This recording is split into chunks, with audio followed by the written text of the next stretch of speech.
මම කියන තේරෙන්නේ නැහැ දුකක්වත් තේරෙන්නේ යන්තඤ්ඤ චුට්ටක් තේරෙනවා වගේද? ඒ කියන්නේ මට රතු පාට පේන විදිහට වෙන්න බැරිද ඔයාට කොළ පාට පේන්නේ? ඔයා කොහොමද දන්නේ මට පේන රතුමයි ඔයාට පේන රතු කියලා? ඒ කියන්නේ කරන්න වෙන මිනිස්සෙක් කියලා මගේ ඇස් දෙකෙන් බලන්න ඕන. ඔය දාර්ශනිකයෝ කියන මිනිස්සු జాතිය ඇවිල්ලා මොකොත් කරන්නේ ඔහෙ ඉන්නවා කල්පනා කර ඔහෙ ඉඳ මොකක් හරි අදහසක් කියනවා.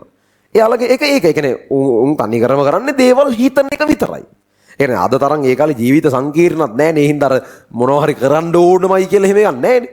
ඔය කොයි හරි පුටුවකට හරි වෙලා ඔහෙට හරි වෙලා ඔය ඇවිද හරි වෙන ලෝකයක් නැහැ ජීවිතයක් නැහැ. නිකන් අර ට්‍රැක් පොඩ්ඩක් අවුට් වෙලා වගේ තියෙන්නෙත් අර හිතන්නෙත් නිකන් අනිත් මිනිස්සුන්ට ඒ කියන්නේ නැහැ. එහෙම වෙනවා. හරිද? දර්ශනවාදයේ ෆිලොසොෆි ඔයාලා ඒක පස්සේ යනවා නම් දැන් ඔයාලට සාමාන්‍යයෙන් තියෙනවනේ යම් කාලයක්.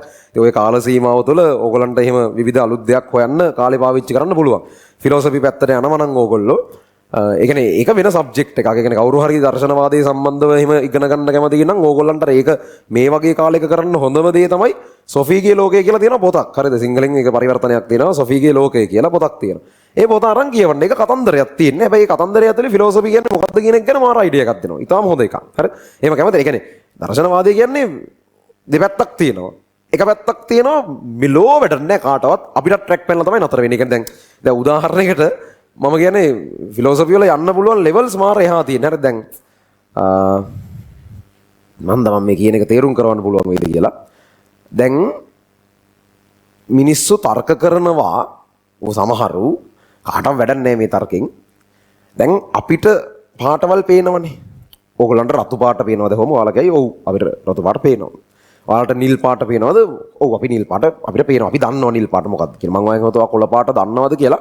කොළ පාට දන්නව මොනවද දන්නේ? ඔය තනකොළ කොළ පාටයි, ගස් කොළ පාටයි, කොළ පාට දන්නවා. අර මිනිස්සයා ගැඳුම කොළ පාටයි. එහෙම කියන්න දන්නවා. ඒ කියන්නේ අපි පාට දන්නවනේ. හැබැයි ලෝකේ තර්කයක් තියෙනවා.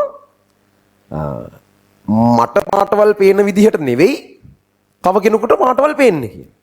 ඒ කියන්නේ මට කොළ පාට පේන විදිහක් තියෙනවනේ. හරිද? වාටත් කොළ පාට පේන විදිහක් තියෙනවනේ. ඒ දෙකම එකක් කියලා අපිට තියෙන කන්ෆර්මේෂන් එක මොකද්ද? මොකද්ද තියෙන සහතිකය ඒ දෙකම එකක් කියලා?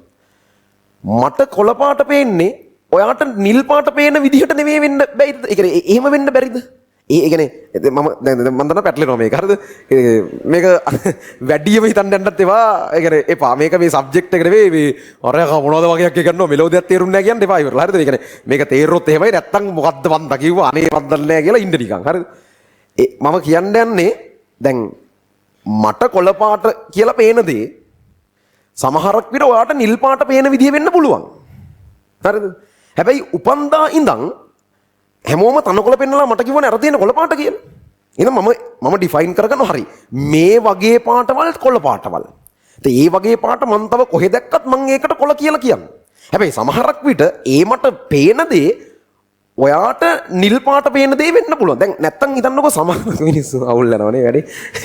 මම කියන තේරෙන්නේ නැහැ දුකක්වත් තේරෙන්නේ යන්තඤ්ඤ චුට්ටක් තේරෙනවා වගේද. ඒ කියන්නේ ඔයාට චුට්ටක් තේරෙනවා වගේ නම් ඇති. හරිද? ඒ කියන්නේ ඒක පස්සේ කල්පනා කරන්න ඕනේ. ඒ කියන්නේ ෆිලොසොෆි කියන්නේ එහෙම තව එකෙකුට කියලා තේරුම් කරන්න බෑ ඒක. චුට්ටක් ගිනි තියන්න විතරයි පුළුවන්. ගිනි ගන්න එක නැති එක උගේ වැඩක්. ඒ කියන්නේ එතනින් එහාට මොකද්ද කරගන්නේ කියන එක. ඒ කියන්නේ එහෙම තමයි ඒක හැටි. يعني එක මිනිස්සෙක් අපි හැමෝම එකට කොළ පාට තමයි කියන්නේ. දැන් ඔයාලා සමහරක් වෙලට වැඩි භාගයට තේරෙනොත් කි ඉතින් නිල් පාට පේන්නව නම් නිල් පාට කියන්න බෑ. මොකටද කොළ පාට කියන්නේ කියලා. ඉතින් මන් දන්නේ නැහැ ඒක. හරිද? ඒ කියන්නේ මම දන්නේ නැහැනේ ඔයාට පේන විදිහ මොකද්ද කියලා. උපන්දා ඉඳන් තනකොළ හෝ ඒහා සමරූපී පාටවල් තියෙන හැම දෙයකම අපේ අම්මලා තාත්තලා කොළ පාට කියලා පෙන්නුවා. ඉතින් මමත් ඒහා සමරූපී හැම දෙයකම කොළ පාට කියනවා. ඒතර ඔයත් ඒකට කොළ පාට තමයි කියන්නේ. මම කියන්නේ අපි හැමෝම ඒකට පාවිච්චි කරන වචනේ සමානයි. හැබැයි අපි කොහොමද දන්නේ ඔයාට කොළ පාට පේන විදිහමයි මටත් කොළ පාට පේන විදිහ කියලා. මට රතු පාට පේන විදිහට වෙන්න බැරිද ඔයාට කොළ පාට පේන්නේ? නිකන් එහෙම හිතලා බලන්න තනකොළ රතු පාට පේන එක ඒ කියන්නේ දැන් ඉතින් උට ඒක අවුලකුත් නැත. ඔයාට අවුල්නේ පර්සනලි. දැන් ඔයා කොහොමද දන්නේ මට පේන රතුමයි ඔයාට පේන රතු කියලා? ඒ කියන්නේ ඒක වෙනස් වෙන්න පුළුවන් නේ. දැන් හෙඩ්ඩනවනේ නිකන් අර දැන් මලකලිය තනකොළ රතු පාට පේන එකෙක්. නිකන් අවුල් හිතන එහෙම අවුලක් නැහැ උනාට. කියන්නේ මැදදි මාරු වෙනව නෙවෙයිනේ. උපන්දා ඉඳන් එහෙමනේ ගිහිල්ලා තියෙන්නේ. අපි උපන්දා ඉඳන් තනකොළ දැකලා තියෙන ඔය අපිට පේන විදිහට ඉන්න අපිට අවුලක් නැහැ. අපි කවදා හරි අමුතු පාටක තනකොළක් දැක්කොත් මේ මොකක්ද මේ කියලා බලනවා. ඒ කියන්නේ අමුතු තනකොළ වර්ගයක් තියෙනවනේ වෙන වෙන පාටවල් වල.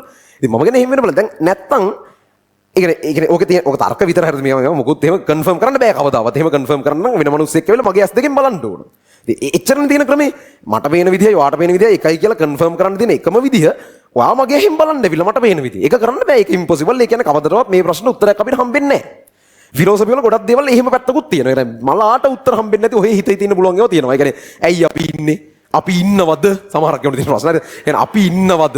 මේ ඒ කියන්නේ අම්මෝ මාර යන්න පුළුවන් දරුණු දැන් තියෙන හරියද? ඒ කියන්නේ සමහරක් ඉන්නවා මේ ඔය කන්සෙප්ට් එකෙන් ඕන තරම් ෆිල්ම්ස් හදලා තියෙනවනේ. ඒ කියන්නේ දැන් නෑ සරල උදාහරණයක් අපි අච්චර යන්නේ නැතුව මම කියන්න ගියේ යන්නේ නැතුව ඉන්නම් මම මේ මේට්‍රික්ස් ෆිල්ම් එක තියෙන එක තනිකර ওই කන්සෙප්ට් එක යන්නේ. ඒ කියන්නේ මේ ෆිල්ම් එකේ තනිකරම අයිඩියා එක තියෙන්නේ ලෝකේ විනාශ වෙලා ඉවරයි.